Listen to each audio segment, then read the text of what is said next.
Las clases rurales, por supuesto, eso no se aplica. Un solo maestro debe hacer el acróbata para ocupar y instruir todas las clases de edad. Pero progresa la enseñanza simultánea y permite acrecentar la duración de la escolarización obligatoria. Aumenta el número de maestros, favorece la disminución de los efectivos por clase, liberados de toda obligación religiosa, mejor remunerados, los instructores se consagran de lleno a su función. Subsiste la rutina, se desarrolla el verbalismo, hay una fosilización parcial, natural en todas las instituciones. Termina el siglo XIX, viene la guerra de 14-18 que perturbará esta relojería.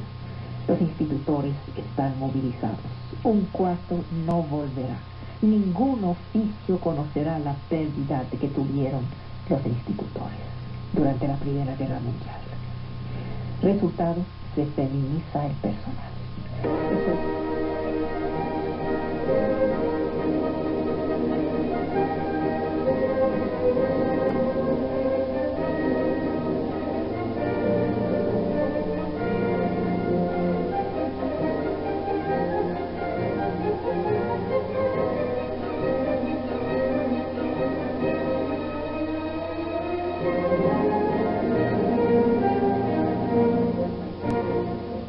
La verdad es algo que se busca. Sus condiciones son algo que se enuncia. Los criterios que exige hacen de ella un valor. La verdad se define por su permanencia y su universalidad. No debe confundirse con la relatividad de las opiniones humanas. Las verdades se descubren en la historia. Su descubrimiento depende en parte de las condiciones históricas donde se producen. Esto muestra el carácter histórico y variable del conocimiento humano. No significa que la verdad es relativa. No hay tantas verdades como hay épocas, países o individuos. Una verdad de época no sería una verdad, sino una opinión, aun si todo el mundo en un momento dado la comparte. Por ejemplo, hacia el siglo XVII se impuso la idea de que la Tierra gira alrededor del Sol, cuando en el medievo se pensaba unánimemente lo contrario. La humanidad no ha pasado de una verdad propia a un tiempo a otra verdad propia a otro tiempo, sino que pasó de una creencia falsa a una verdad.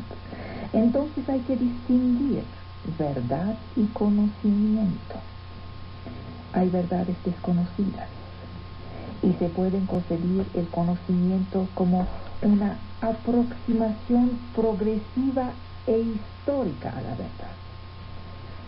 Pero no se puede aplicar a la noción de verdad la tesis de la relatividad de los conocimientos a los individuos de una época. Lo que es verdadero hoy lo será mañana y siempre. Lo que es verdadero lo es para mí y para ti. O no es una verdad. No es porque la variabilidad de las opiniones es un hecho que resultaría imposible una verdad objetiva y universal. Lo que es imposible es afirmar a cada quien su verdad, lo que significa a cada quien su opinión. Pero hay que operar una distinción entre opinión y verdad. El proyecto de la verdad implica una disciplina del espíritu humano, un método. El escepticismo fue fundado en el siglo IV a.C. por Pirrón de Elis. Fue una actitud de duda y de examen. Incitaba a la modestia. Enseñaba que nuestras creencias no son verdades. Ampliaba el campo del espíritu. El mundo podía ser diferente de lo que creíamos que era. La verdad, las verdades prefabricadas son falsas certidumbres, es decir, opiniones apenas. Platón insistía sobre el obstáculo que la opinión representa para la búsqueda de la verdad. La opinión es pereza de espíritu, desalienta y ofrece respuestas. La opinión piensa mal, no piensa, se equivoca, aun cuando parece atinarle. No sabe por qué le atina. El espíritu humano tiende a satisfacerse de las contrahechura. Proclama la menor opinión como si fuera verdad. Se contenta con la apariencia de la verdad.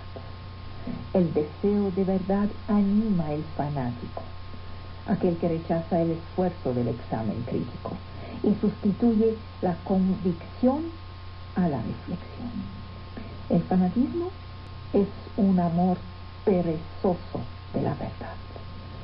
El escepticismo, en cambio, invita a una crítica de los prejuicios, conduce a una crítica de la noción misma de verdad. No conduce a su negación, sino a un análisis de las condiciones de esta noción. El escepticismo lleva a una reflexión sobre el significado de la palabra verdad, y los criterios de la verdad. Desde Tomás de Aquino se define la verdad como la adecuación entre la inteligencia que concibe y la cosa concebida, entre el espíritu y la realidad. Digo, por ejemplo, creo que César fue asesinado. Basta con que el evento real haya ocurrido, es decir, que César haya sido asesinado, para que lo que digo sea verdad. Hay adecuación entre lo que pienso y el hecho. Digo, la coca tiene un color, ¿cómo se llama eso? ¿Un café ámbar? Bueno, es real. Hay adecuación a la realidad. Ya saben ahorita que estoy tomando una coca. La verdad es, como lo estamos viendo, una propiedad del lenguaje, no de lo real. Verdadero o falso son calificativos que se aplican no a las cosas, sino a las creencias. Por ejemplo, se habla de oro falso, porque no es oro, sino cobre dorado. Cuando se habla de verdadero amigo, no es el amigo que es verdadero, sino mi creencia de que puedo contar sobre él. El objeto o las personas no son ni verdaderos ni falsos. Entonces no hay que confundir verdad y realidad. Ya es un nuevo concepto que adelantamos. La definición de la verdad es muy problemática. La coherencia es una condición necesaria de la verdad. Para un pensamiento no le basta estar de acuerdo con los hechos. Debe también no contradecirse, respetar las reglas del razonamiento correcto. Hay que distinguir la verdad de la validez del razonamiento. La evidencia no basta. Es necesario calcular, experimentar. Todo esto lo enseña el escepticismo. La cuestión inicial es la de la voluntad de verdad. ¿Por qué hay que querer la verdad? Porque la verdad es un valor deseable, es una decisión, es una opción ética, un compromiso fundada sobre la convicción de que es preferible para los hombres. Es difícil buscar la verdad. ¿Por qué? El hombre encuentra un interés natural e inmediato en actuar sobre el mundo. Pero la búsqueda de la verdad exige un esfuerzo desinteresado. Exige investir en otra cosa que en los intereses prácticos. La verdad merece ser buscada por sí misma, no solo por sus aplicaciones. Es una actitud contemplativa, no activa, no es espontánea. Los griegos han visto en la filosofía una búsqueda desinteresada de la verdad. Hoy tenemos tendencia en considerar que es la ciencia la que nos permite alcanzar la verdad. Pero la búsqueda de la verdad es una actitud teórica que pide una una vuelta, una mutación. Pide suspender nuestra vivencia en el mundo, diferir nuestra preocupación por la eficacia. La verdad es desinteresada, no es inútil. Empieza por dejar las consideraciones de utilidad práctica. Lo verdadero no es lo que parece. Hay que distinguir lo verdadero de lo verosímil. Este último puede no ser más que una apariencia. Una búsqueda de la verdad exige siempre ir más allá de las apariencias. Las cosas que se nos parecen pueden no ser más que imágenes de la verdad. La búsqueda de la verdad prescribe un método, una disciplina, esfuerzo, costumbres intelectuales, un espíritu crítico buscando descubrir dónde se oculta esto verosímil, del cual se contentaba, porque se parece a lo verdadero cuando solo era un prejuicio, una opinión. La búsqueda de la verdad empieza por una actividad destructora, el cuestionamiento de las opiniones que pretenden ser verdaderas. Por eso duele tanto, porque hay destrucción. En sus diálogos, Platón empieza por destruir. ¿Qué? Para empezar, el sentido común, la evidencia común, la opinión que cada quien da como respuesta a las cuestiones, impidiendo que se produzca el cuestionamiento con sus incertidumbres, sus vacilaciones, que son el motor de la búsqueda de la verdad. Es incómoda la verdad. El prejuicio es cómodo. Descartes empieza por dudar sistemáticamente de todo lo que creyó cierto. Esta duda rigurosa, que trata lo verosímil como si fuera falso, es una duda metódica. Rechaza las opiniones inciertas para encontrar la verdad cierta. Difiere de lo que hacen los escépticos, para quienes la duda es un fin en sí. Dudan por el hecho de dudar. La búsqueda de la verdad está a menudo decepcionada.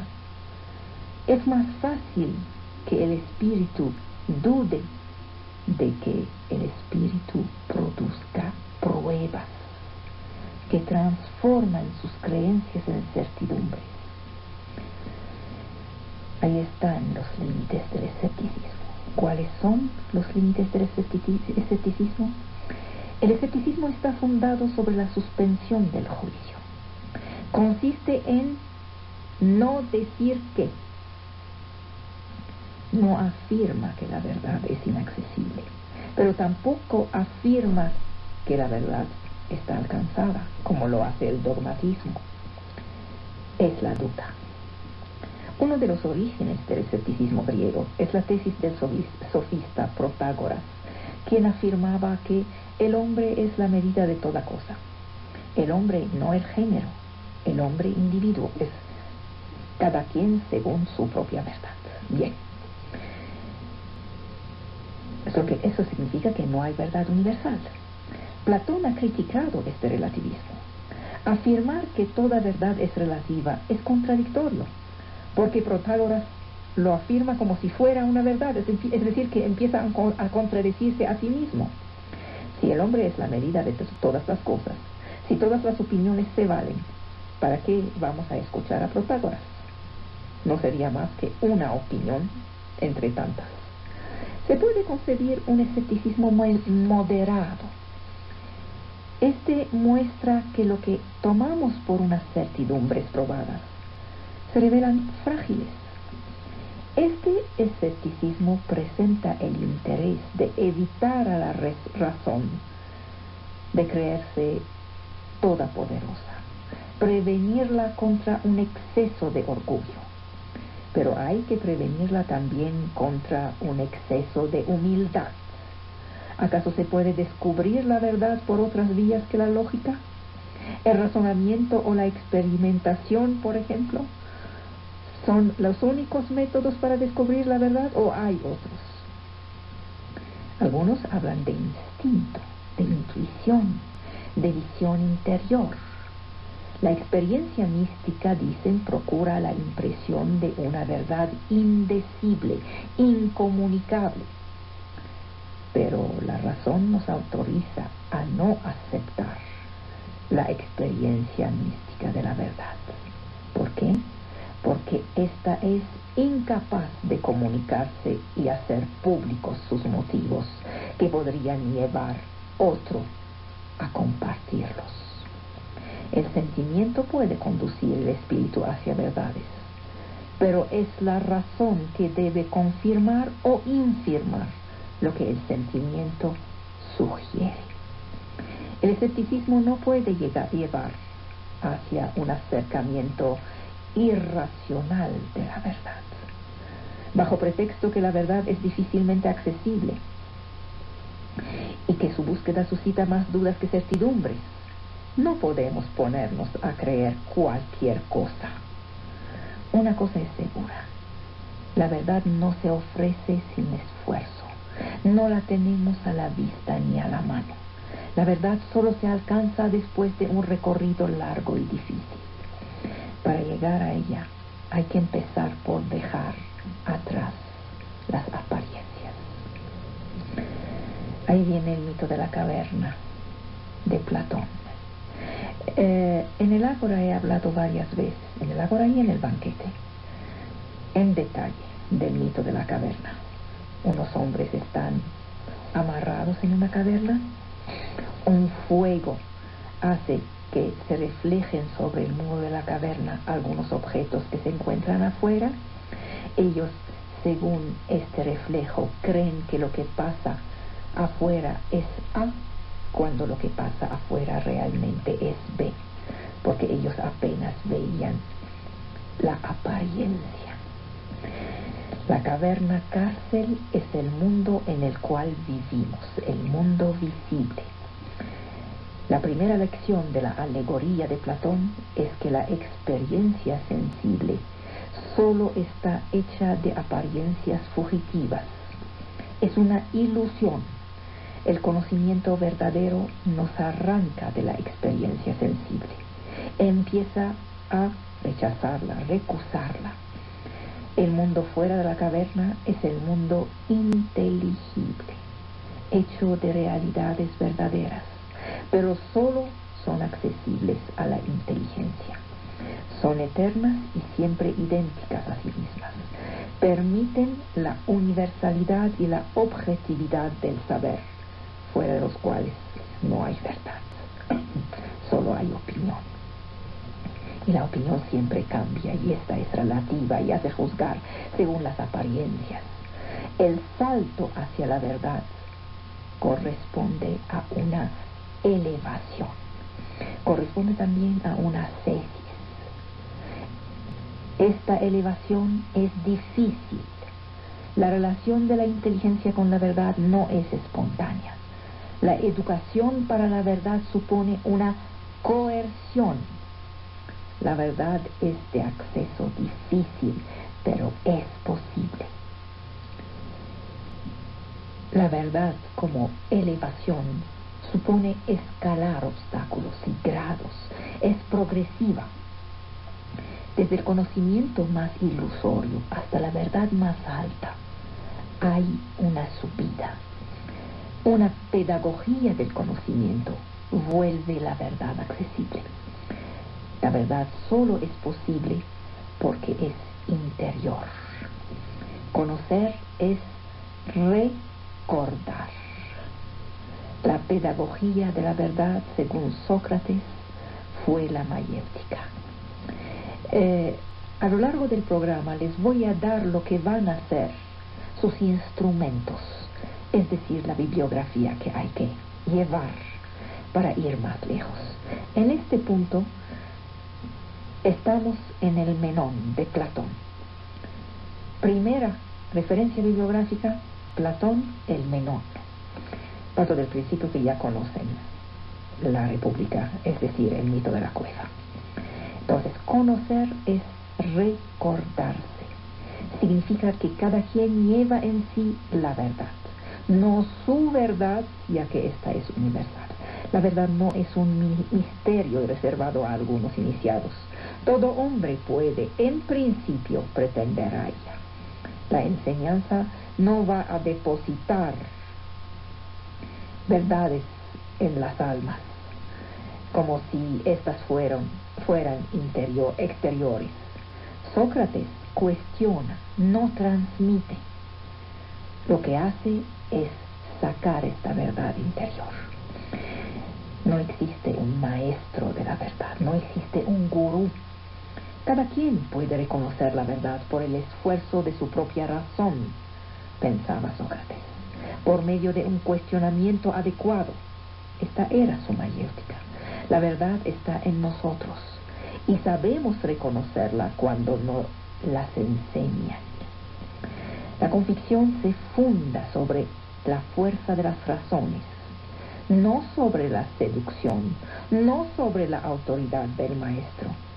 Aprender lo verdadero es producirlo, reproducir por nosotros mismos el camino por el cual fue producida la verdad por primera vez. Es reapropiarse de las razones que fundan la verdad, como si venían de nosotros.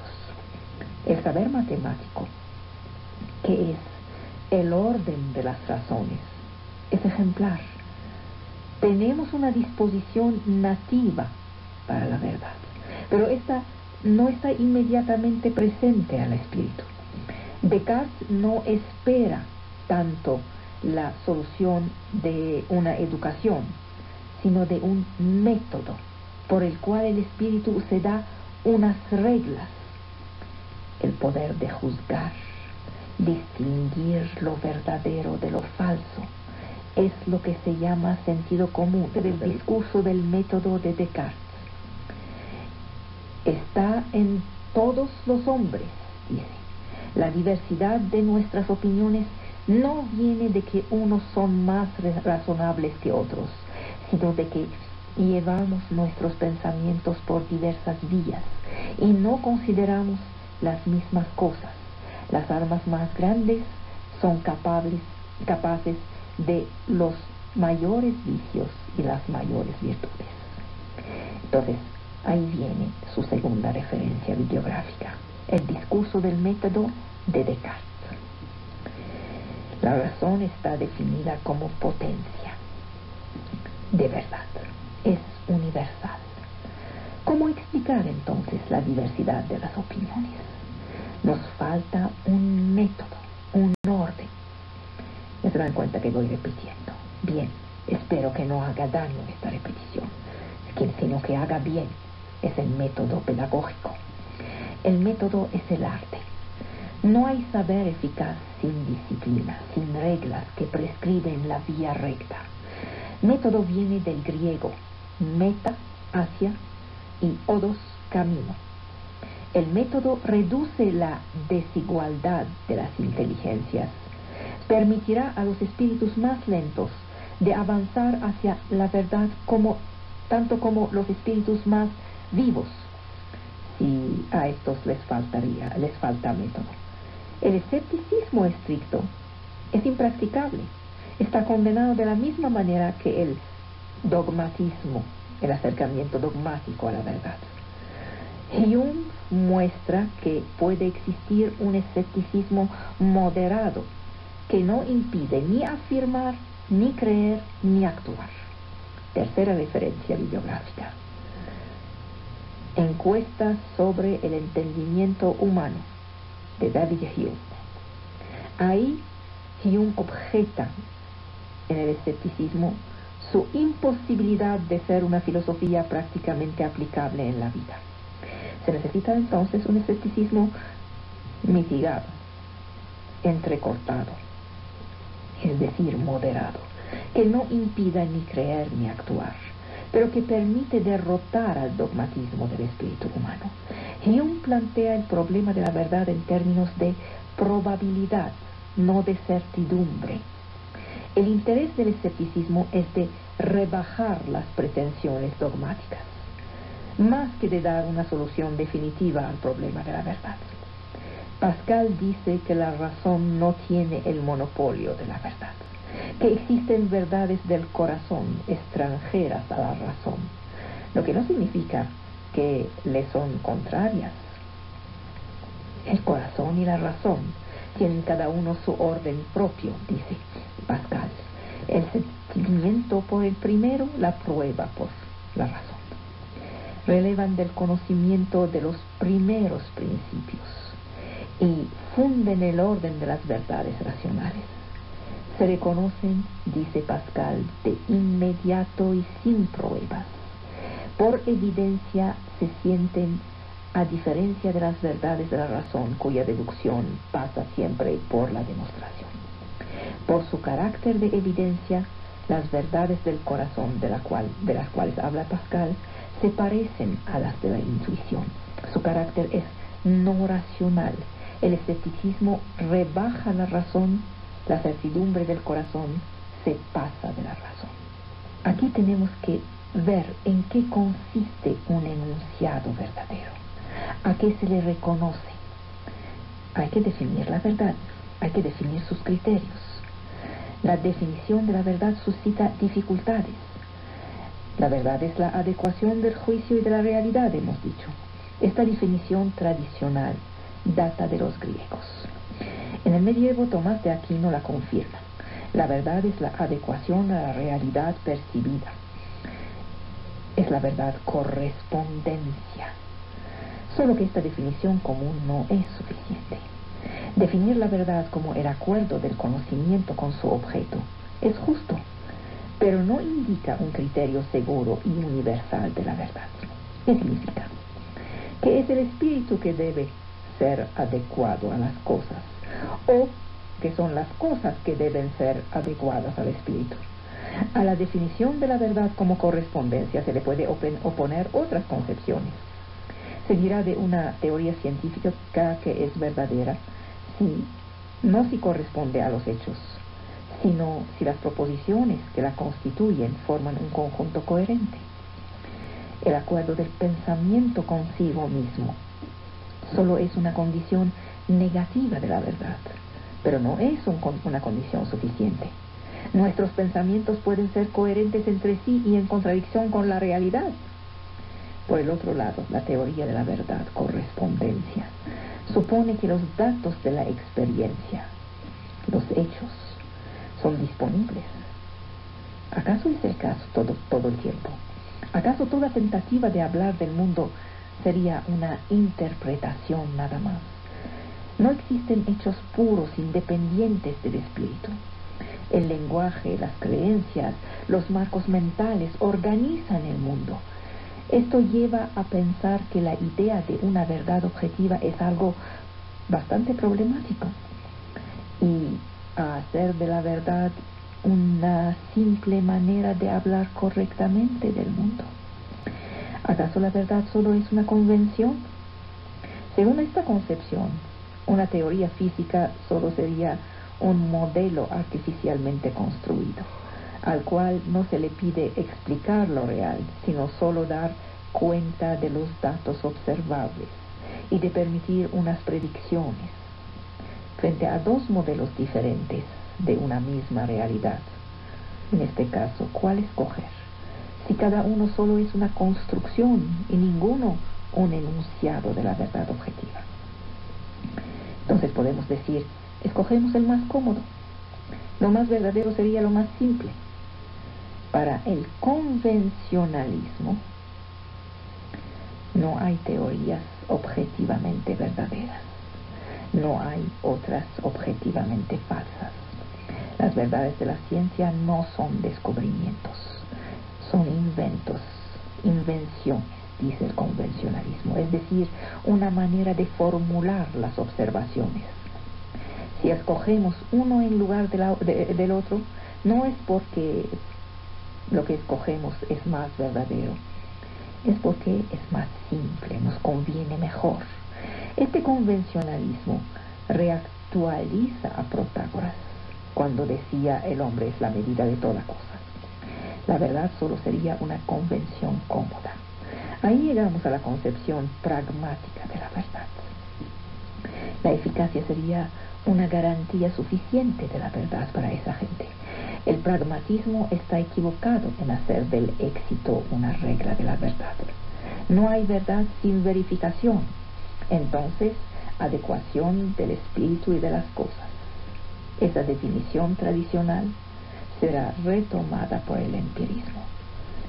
Siendo la verdad el acuerdo del pensamiento con los hechos, no puede establecerse a priori sin los datos de la experiencia.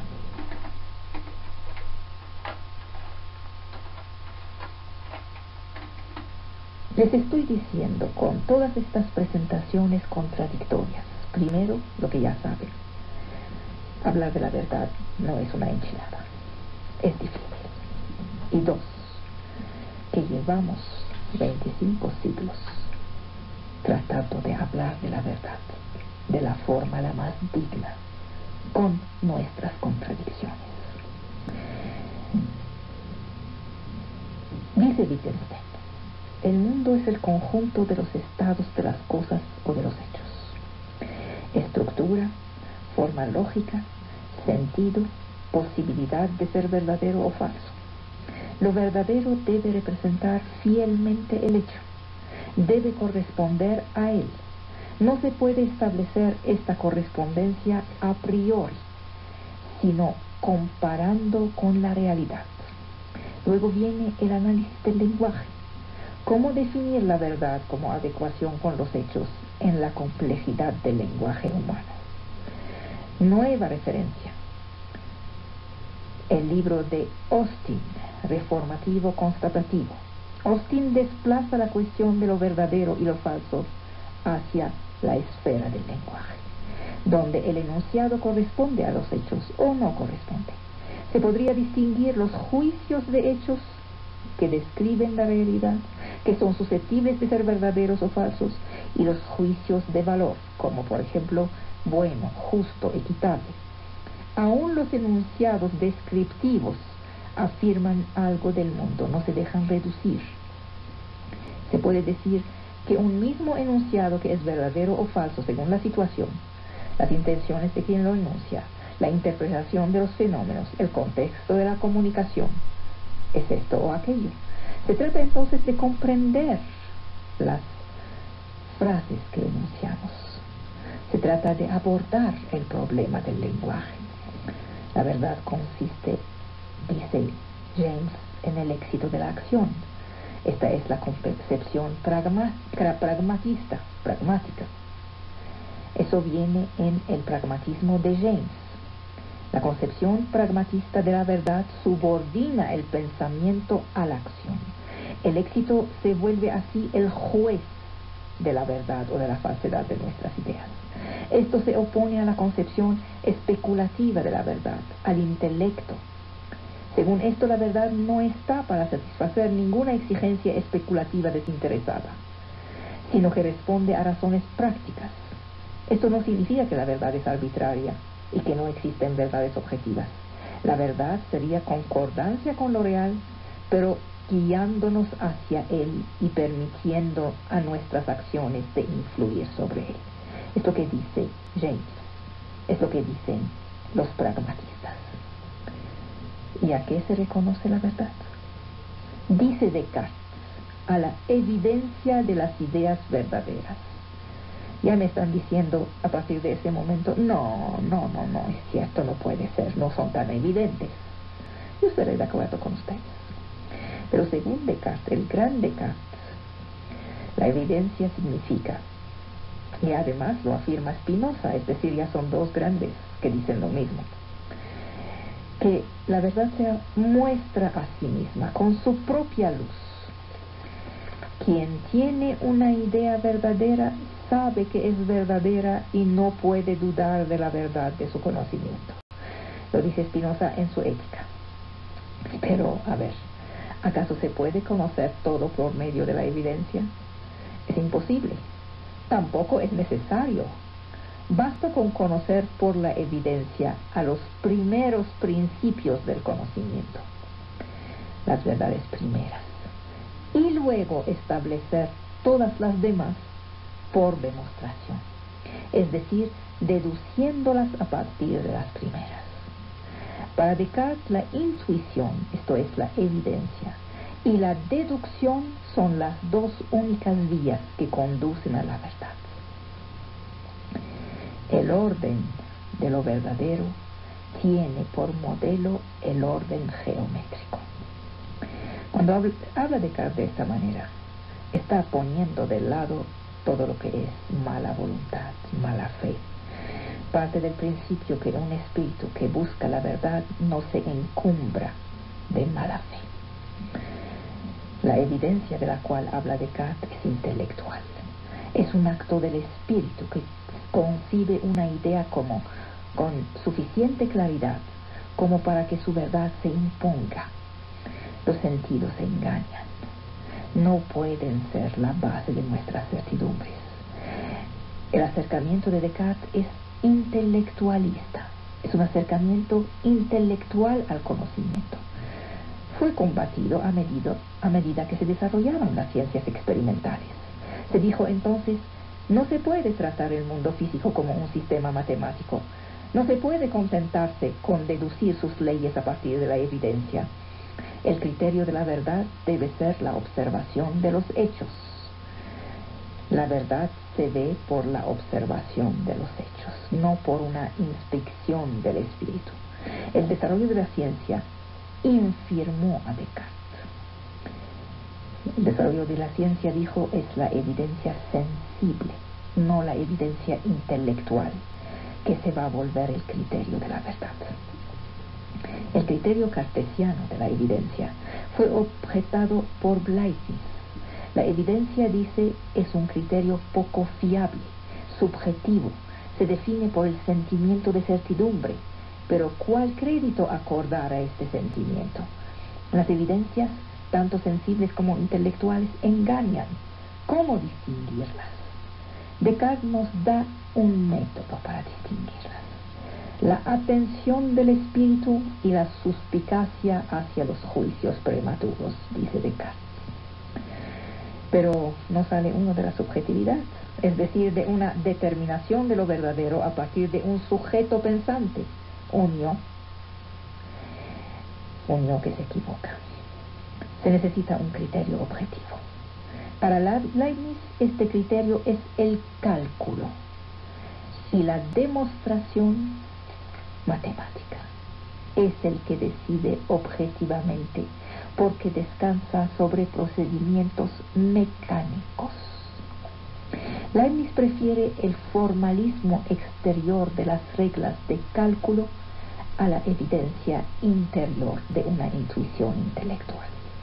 El cálculo es, para la verdad, un procedimiento más seguro, dice, que una evidencia que depende de un sujeto, y por lo tanto es sospechosa.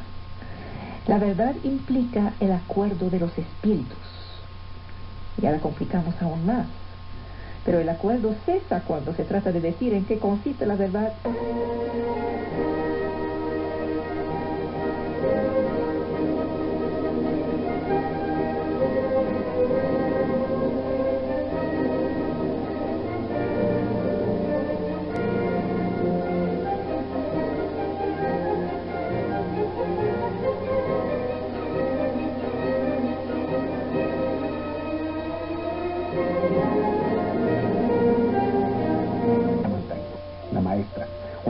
Que siempre promovió el pensamiento y que lo seguirá haciendo con sus libros, con su máxima obra. Este trabajo de muchos años donde Ikra-Mantakhi abrió una puerta al conocimiento. Mantakhi siempre fue criticada por sentirse mexicana, pero claro que lo era. De eso nunca se tuvo la menor duda. Fue una mujer que siempre trabajó por el país que la acogió y que la dio a conocer en el mundo del pensamiento y la cultura. En 1996, Ikram quiso hablar de la mexicanidad. Un sentimiento, un valor, una actitud, muchas cosas. Cada quien tiene en su mente un significado distinto de esta palabra. A pesar de todas las críticas y agresiones, Ikram siempre luchó por destacar los valores de este pueblo, de esta nación que le dieron un hogar y una familia. Recuerde que tiene en su haber un libro que se llama El pueblo que no quería crecer, bajo el seudónimo de Polibio de Arcadia, o las ediciones más recientes que ya están con su nombre, Ikra-Mantakhi.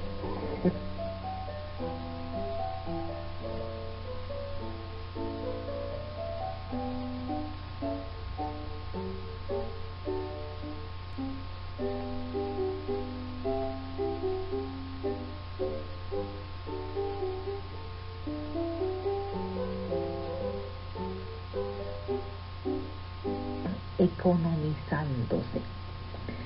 En la década de 1923 a 33, escribe una decena de artículos en los cuales insiste sobre la autonomía del ser vivo. Se vuelve apasionado de la lógica de los sistemas, vuelve al principio de la densidad de la vida. En 1927 es nombrado profesor del Instituto Francés de Praga, ahí se queda 5 años. Su tesis principal se titula La Odisea de la Conciencia en la filosofía de Schelling. Habla de su deseo de efectuar una parada respetuosa ante este filósofo que define la existencia como la identidad de los contrarios en el seno de lo absoluto, y en el cual dice sentirse como en su casa. Estoy contando sus principios. Su tesis complementaria se llama La mala conciencia. Ya empieza a aparecer el gran Yankelevich. Esta lo lleva a pensar el hombre como un ser moral, a pesar de la irreversibilidad del tiempo, rechazando una moral del arrepentimiento. Él juzga esta moral del arrepentimiento como injuriosa para nuestra libertad. Esta ética algo calvinista que tenía se encuentra sin cambio en su gran obra, el Tratado de las Virtudes. Si van a buscar algo de Yankelevich, busquen el Tratado de las Virtudes. No pregunten tanto, háblenme de virtudes, ¿qué son las virtudes? Esta es la obra esencial en este siglo sobre virtudes. Hay que ver sus fotos, tenía el rostro tenso, tenía la mirada sombría. Encuentra su felicidad cuando toca el piano. En 32 deja Praga con algo de melancolía. Esta ciudad tendrá el sabor de una nostalgia, será el fantasma feliz de su pasado. Entre 33 y 39 enseña. La urgencia de escribir domina su vida. Escribe. Y tiene un amor ardiente por la educación. Ya entienden por qué lo quiero, ¿verdad? Contrata la única filiación política de su vida en 1934, cuando llega el Frente Popular al poder en Francia. Porque por el peligro del fascismo, por el peligro de la brutalidad, del espíritu totalitario. Entonces, él se mete de todo su cuerpo y alma al lado del Frente Popular. Siguen viniendo los libros, escribe La Ironía, tiene como subtítulo La Buena Conciencia, escribe Fauré y sus melodías, es decir, uno de filosofía, uno de música, luego escribe La Alternativa y después escribe Ravel, alterna filosofía y música. La necesidad de escribir sobre la música es un deseo que no necesita justificarse, decía. Cuando dejo la música por la filosofía, me parece volver de un viaje al país de lo irracional, menos convencido aún de la solidez de las palabras. Yo cuando leo eso y que escucho la gente que me dice, ay, mi casa son las palabras, yo vivo por las palabras. Antes me enojaba, ahora ya ni me enojo, doy la espalda y me voy.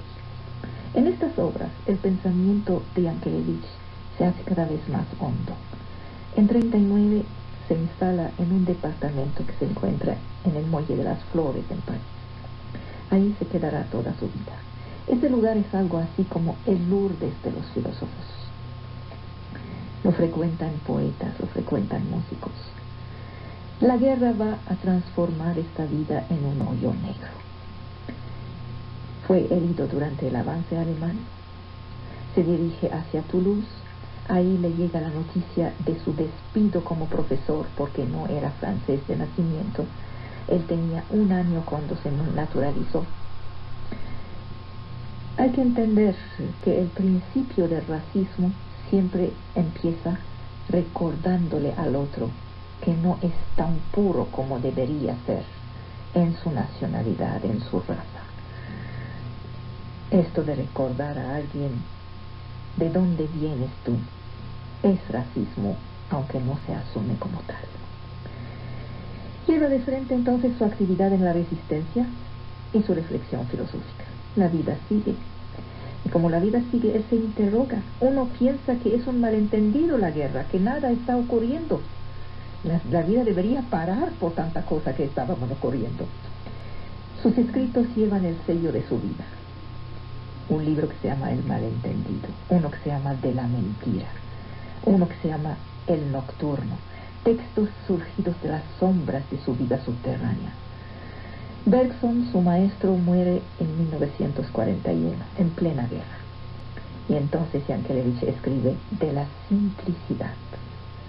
Esta obra es inmensa. Uno no tiene derecho de no conocerla. Sin embargo, yo dejé Francia sin conocerla. Yo que viví en Francia, la dejé sin conocerla. Al rato le voy a decir por qué. Él evoca la alegría y el optimismo de Bergson en esos tiempos de guerra tan negros. Dice, la libertad se escoge libremente, apostando sobre sí misma, prefiriendo venturosamente ser libre. La libertad es una genial improvisación, como el movimiento es una solución milagrosa. Y reconoce con tristeza, me ha faltado amar más a Descartes.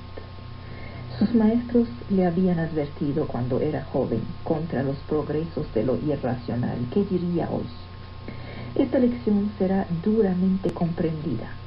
Él odiará toda ideología tintada de romanticismo que endormece la voluntad de actuar. Después de la guerra se niega a reanudar sus relaciones con un mundo universitario decepcionante, cobarde, y rompe con Alemania. Había hecho la experiencia de la desgracia. Su teoría del perdón rechaza aceptar lo que él llama lo innombrable, lo que no se puede nombrar. Nunca más debe ocurrir lo que había ocurrido durante la Segunda Guerra Mundial. Dice que siente la obligación de prolongar en sí mismo los sufrimientos que no le han tocado vivir. Había escogido con resolución condenar a aquellos modernos doctores de la ambigüedad y de la indeterminación. A la liberación, la vida retoma sus derechos y él se casa, sigue viviendo. Luego vendrá el Tratado de las Virtudes. El Tratado de las Virtudes lo empezó antes de la guerra. Lo terminó en 46 y lo publicó en 49. Es su obra de referencia. Ahí confluyen el neoplatonismo, la mística de los padres de la Iglesia, lo que Fénelon llamaba el puro amor, lo que Kant llamaba la buena voluntad, y surge esta ética de la voluntad que actúa, el misterio de la inocencia y de la piedad. El filósofo Alain dice de él que tiene el poder de volver la conciencia transparente ante sí misma. Sin embargo, este hombre conoce el ostracismo. Este hombre escribe, a veces siento que me ahogo, que me estoy ahogando. ¿Por qué? Porque vivió más de 25 años excluido del mundo de las letras, sin reconocimiento de ningún tipo, sin siquiera poder publicar. 25 años lo tiraron como basura, hicieron el silencio sobre él.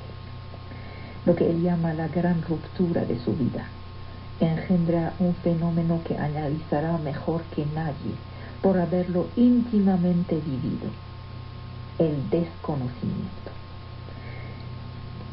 Da conferencias, entra a la Sorbona, ahí encantará a generaciones de estudiantes, porque amargura y desconocimiento no impiden su entusiasmo, su felicidad de enseñar y su felicidad de escribir. En 53 nace su hija, que ella también será filósofa. Él publica su única obra metafísica, titulada Filosofía Primera, Introducción a una filosofía del casi. Miren ese título, Introducción a una filosofía del casi. Entre 54 y 81, cada año verá la aparición de un estudio sobre la filosofía o sobre la música. La obra es inmensa, les digo. Para extraer la verdad, la más última, la más simple, Busca las apariencias, fatiga las pruebas, manifiesta su solidaridad con muchas causas. Los escritos ya no bastan. Este hombre tiene una vida exactamente en acuerdo con lo que escribe. En 65 aparece la obra llamada Lo imprescriptible, lo que no se puede prescribir. Un texto que no se puede dejar pasar, es irrodeable, que pone como imperativo categórico la imprescriptibilidad de los crímenes contra la humanidad. Es a propósito de los crímenes nazis durante la Segunda Guerra Mundial. Esos crímenes metafísicos, esos crímenes ontológicos que buscan suprimir el otro en su ser. Yankelevich se quiere garante de la memoria de aquellos que ya no están aquí para defenderse, los muertos. Este texto atestigua del misterio del sufrimiento. Su análisis sobre la austeridad y la vida moral, lo puro y lo impuro, la aventura, el aburrimiento y la seriedad, todos esos son títulos de libros. Sus análisis se centran sobre un punto preciso. Hay que hacer el bien, y yo soy quien lo debe hacer. Me incumbe participar en el surgimiento de la verdad en la aventura humana. Una gran obra, La muerte, aparece en el año 66. Resume sus puntos de vista sobre la temporalidad vivida. Dice: si la vida es efímera, el hecho de haber vivido una vida efímera es un hecho esencial. La fama le llega cuando ya es demasiado tarde. Es como aquel que está sobre su cama de muerte y le dicen: ya recibiste el Nobel. Y dice: demasiado tarde. No la puede festejar. Sonríe. En 67 sale una obra llamada El perdón, donde rechaza la banalización del mal. Luego viene otra obra, Lo irreversible y la nostalgia. El hombre sigue fiel, reencuentra la duración concreta que permite a cada quien hacer, porque hacer es justamente el gran asunto de nuestra vida. Hacer, la ética de la acción. La magia del razonamiento aclara sus estudios sobre el cinismo. ¿Cómo no hemos visto todo eso antes? Cuando uno lo lee se pregunta: ¿cómo es posible que no he visto eso? Todo parece tan simple, tan luminoso. Él dice: la precariedad de los instantes privilegia la sonrisa del alma entrevista en el humor o en la ironía. Este gran herido de la vida descubre su salvación en la ironía.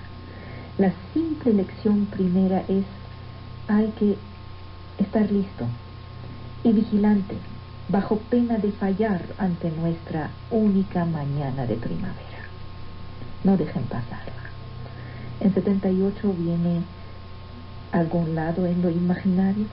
Ahí deja aparecer sus sentimientos personales. En 80 viene El desconocimiento, lo que él sabía muy bien, donde dice: tenemos ganas de decir a aquellos que descomprenden. Quizá comprenderán algún día. Dios quiera que algún día, más tarde, no sea demasiado tarde, y que la oportunidad no sea perdida para siempre. Entre dos variaciones filosóficas aparecen sus ensayos sobre música. Escribe La música y lo inefable. Escribe sobre Debussy. Escribe sobre Liszt. Dice: la temporalidad engendrada por un cuarto de hora de música nos recompensa de la aridez de nuestras vidas. Toda moralidad es instantánea. Sobre la orilla del instante se desvanece el tiempo moral. Él amaba la música que vuelve precarios los ruidos humanos. Música y temporalidad se juntan en el corazón del silencio. Una música que no tiene vocación de demostración, no tiene para qué demostrar nada. En sus preferencias, Yankelevich se limitaba a finales del siglo XIX y principios del XX. y se limitaba en la geografía a Francia, España, los países eslavos. Decía, tenemos el derecho de amar lo que admiramos, pero por supuesto que sí. Y aclaraba, no es para mí un pasatiempo, es una forma de experiencia de lo inefable. La felicidad de la expresión es un síntoma de integridad, pero los momentos felices ya han pasado. La muerte del instante prohíbe al hombre moral sentarse, descansar ante su propia satisfacción. Repetía la frase de Pascal sobre el no tener derecho a dormir. Su último libro se llamará La paradoja de la moral.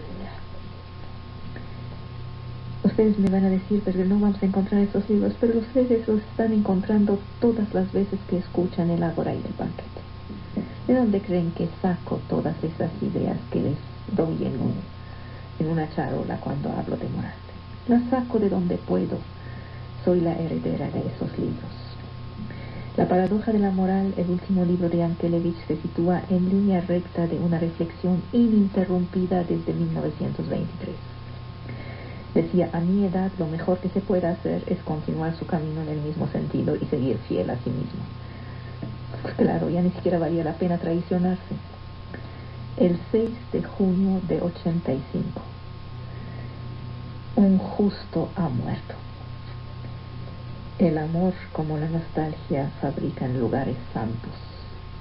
Este pequeño departamento del Muelle de las Flores, nuestro Lourdes a los que lo amamos.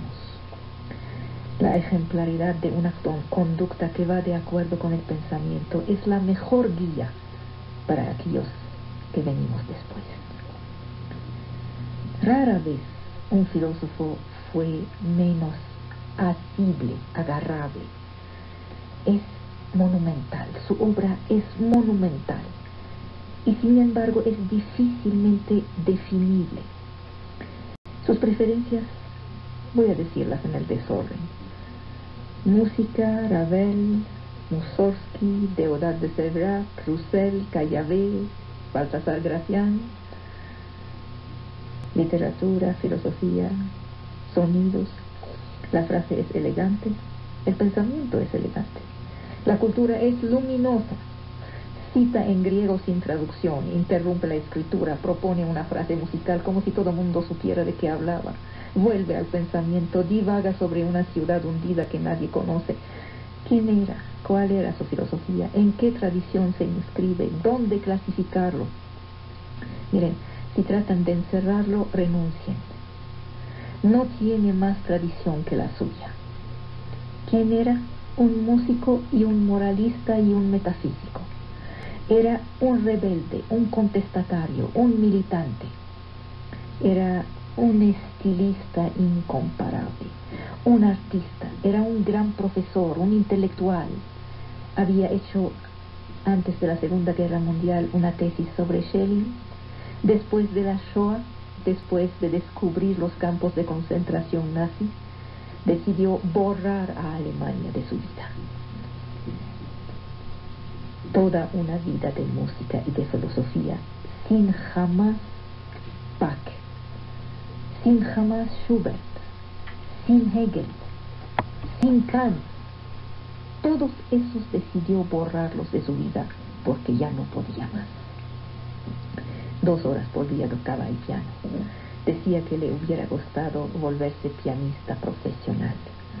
Con él la música era lejos de este ceremonial que la vuelve insoportable, de estos que se van a la sala no sé qué tanto y se visten de bonito y de largo y se miran entre sí a ver quién está y quién no está. Esto no es música, esto es mundanidad. Nunca hubiera podido pensar en filosofía sin el apoyo de la música. Ambas estaban íntimamente ligadas. Otro grande, Lévi-Strauss, con reserva, con pudor, dijo que la música sigue siendo el misterio supremo. Pero Yankelevich pensaba en música. Como dicen, pensaba en francés o pensaba en español. Él pensaba en música. Partía de la música para ir sobre los caminos de la historia y de lo sagrado. Si queremos a fuerza relacionar Yankelevich con una tradición filosófica, será la de Bergson, una metafísica empeñada en sacar el humanismo de las categorías del tiempo. Se subestima la posteridad de Bergson. Lo han opacado gente mucho más pequeña que él. Cuando Bergson establece una diferencia de naturaleza entre la categoría social del tiempo, el tiempo del reloj, y el estado subjetivo de la duración, Bergson ha determinado unos pensamientos profundamente rebeldes. Hay gente que se proclama rebelde para ser más conformista, y hay gente que hace obra y vida de rebelde. Yankelevich se ocupa de la ironía, del misterio, de la